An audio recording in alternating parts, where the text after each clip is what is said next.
Indonesia's presidential candidates have won praise for avoiding racially charged rhetoric ahead of last month's general election.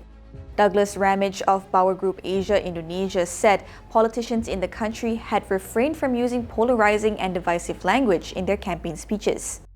This election, what strikes me is that all three candidate pairs reached for any of the polarizing language. No one sought to get advantage based on race or religion. However, Ramage said the same could not be said for politicians in Malaysia and Singapore. In Malaysia, several political leaders were accused of playing up 3R issues or issues concerning race, religion, and royalty at the general election in 2022 and the six-state elections last August. Meanwhile, Ramage said Indonesia was able to hold free, fair, and democratic elections by learning from other Southeast Asian countries. And they looked at the Philippines and they saw president and vice president can be voted on opposing tickets. It builds instability into the Philippine system. Indonesia, they said, we absolutely can't have that. We have to have a unified presidential and vice presidential pair.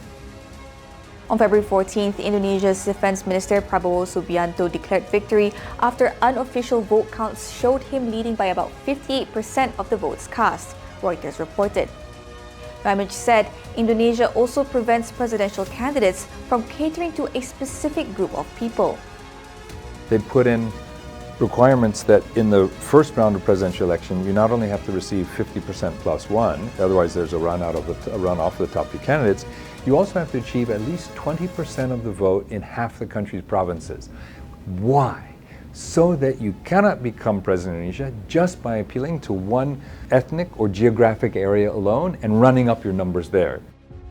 In other words, Ramage said the voting system in Indonesia requires candidates to run to the middle and make a broad appeal to the voters. Natasha Bust, FMT News.